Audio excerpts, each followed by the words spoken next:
অন্তর্বর্তীকালীন সরকার প্রবাসীদের সাহায্যার্থে বিভিন্ন পদক্ষেপ নিলেও প্রত্যাশা অনুযায়ী কমেনি বিমানের টিকিট মূল্য, যা নিয়ে প্রবাসীদের মাঝে রয়েছে প্রবল অসন্তুষ্টি। বিস্তারিত তৌহিদুল ইসলাম সোহাগের রিপোর্টে। বা আমাদের পাশাপাশি দেশ ভারত, পাকিস্তান, এরা কম মূল্যে দেশে পাঠাইতেছে, আমরাও এখানে বেশি মূল্যে যাইতেছি। আমরা চাচ্ছি আমাদের টিকিট মূল্যটা কম হোক। বিমানের টিকিট নিয়ে প্রবাসীদের অভিযোগের শেষ নেই। প্রবাসীদের সব সময়ের দাবি এটাই যে বিমানের টিকিট মূল্য কমিয়ে আনা হোক, যাতে প্রবাসীরা অন্তত বছরে একটি বার হলেও তার স্বজনদের সাথে মিলিত হতে পারে, তার পরিবারের সাথে মিলিত হতে পারে। এটা প্রবাসীদের দীর্ঘদিনের দাবি। কম বেতনে যারা চাকরি করি তাদের দিকে যদি একটু তাকায় বা আমাদেরকে যদি একটু সহযোগিতা করে, তাহলে আমরা বছরে একবার হলেও তো দেশে যাওয়ার চিন্তা ভাবনা করতে পারতাম। বা দেশে আমাদের আত্মীয় স্বজন, ফ্যামিলি, মা বাপ, ভাই বোন সব পালাইতে আমরা এই দেশে আসছি। যদি টিকিটের দামটা একটু কমায় দিতে পারতো, তাহলে আমরা বছরে একবার হলেও যাওয়ার চেষ্টা করতে পারতাম।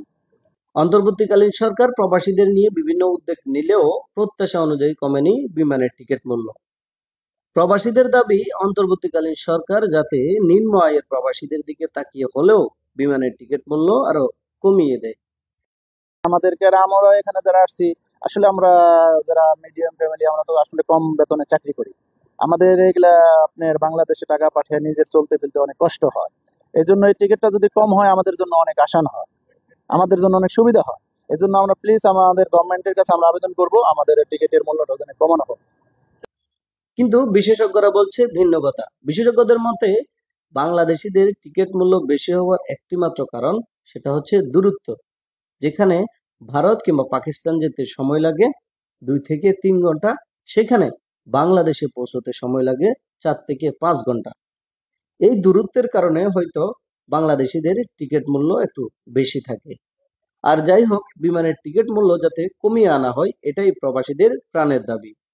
অন্তর্বর্তীকালীন সরকার যাতে প্রবাসীদের এই দাবির সাথে একাত্মতা পোষণ করে বিমানের টিকিট মূল্য কমিয়ে আনে, এটাই প্রবাসীদের প্রত্যাশা।